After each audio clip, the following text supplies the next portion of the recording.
Hey YouTube, Mo Fishy Yacker here.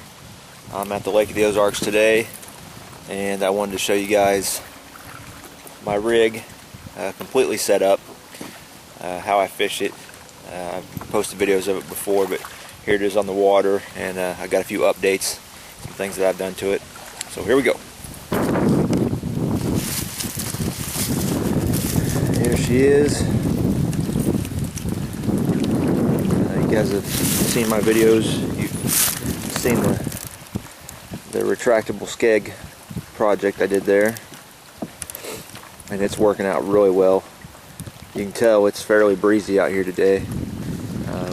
It was only supposed to blow about 8 to 9, but I think it's probably gusting around 15 most times. Got a new seat from Austin Kayak. This is the one that has the tackle boxes that come with it. I had some of these waterproof tackle boxes that I replaced a couple out of it with. They fit in there just as well. And you'll notice the Outriggers. That was a new project. I finished them up last night. I was worried the paint wasn't going to be dry this morning. You guys have seen these built on YouTube before. I went with the ram mount method. Sorry if I keep stuttering around here. I'm trying to keep my yak off the rocks here. So there we go. What I did, I mounted the 1.5 inch ram balls that I had left over from these rod holders, because I had to get these screw balls to fit the GT90 rail that I put on. So I had these left over. What I did, this was tough because I don't have an access hatch or anything in this area, so I had to reach from the rod pod all the way back up underneath to get all the hardware on.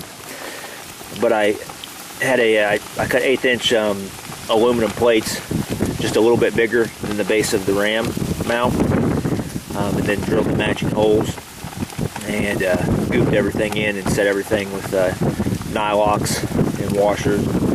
Got everything good and solid.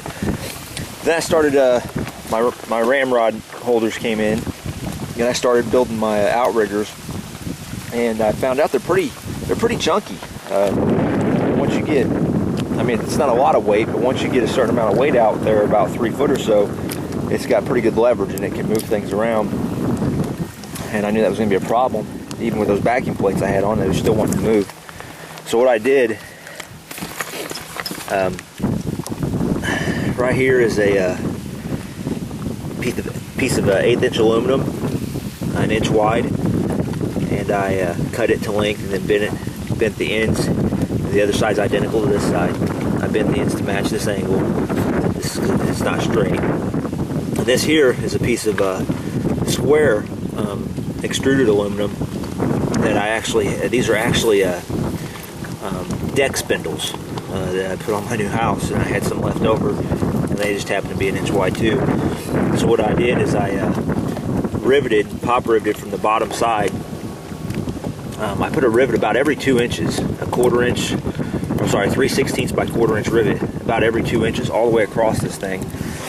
And I went with 1/4-20 hardware for this connection point here and over on the other side, right there. And it helped a lot because I've tied the two mounts together, so now they're sharing the load between the two of them, and it's working really well. There's still just a little bit of flex. I mean, it's pretty rough out here today. I might make another one, and I might use a piece of 1/4 inch aluminum for my bottom piece, and then still use this square tubing, because I mean, that's being bent into a square or extruded into a square. It's strong as all get out. You can't bend it. with your hands. Everything's pretty much the same up here in the front. Got me a GoPro. I'm really liking it. Here's something that I made. If you look at the actual mount that's the GoPro's mounted on, this base here is from an old bow hunting tree stand camera mount. You strap it's basically a camera arm that you strap to a tree, and you can use it while you're bow hunting or gun hunting or whatever. So what I did is I took, well, wait, first of all, what you might notice, this is actually a short extendable paint rod.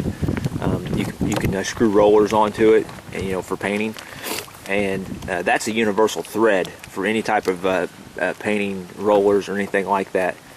That thread's universal. So what I did is I had a roller at the house, and I removed the female threaded portion out of that roller and stripped all the rubber off of it from the handle, and it just happened to fit perfectly inside this this camera mount base here.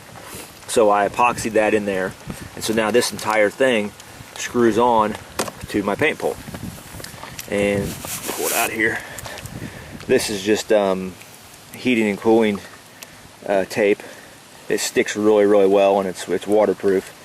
And you can see the paint pole in there, and then I've got just a little piece of foam out of an old float wrapped around it to get the diameter that I needed to fit inside the rod holder.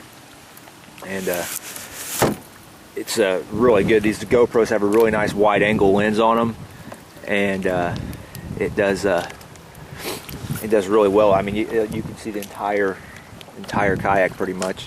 And then if I want, you just push this button here, and I can send this thing skyward another 2.5 feet. And then of course I can pull it out and hold it away from me or whatever, or above me, whatever I want to do. I think that's pretty much it as far as what I've done since my last video. Fishing's been a little bit light today. It's supposed to turn on this afternoon, but I got 2 crappie in there. I got a 12 and a 10-incher in there. I've caught several small largemouth bass. Oh, I've noticed the views are picking up on this this bait tank project. Looks like people are starting to watch it, but this is the bait tank in action. You can't really see the stream coming out of there too much. Let's see if I can tilt it. Yeah, not really, because I've got it operating at the high level right now, since I'm using it as a live well, and it's working real good. Fish seem happy, and I don't have a timer or anything on it, so I just kind of remember I just cycle it about every 5 minutes or so for 45 seconds to a minute, and it seems to be working real well. So that's about it, and I'm gonna get back at it. See you guys later.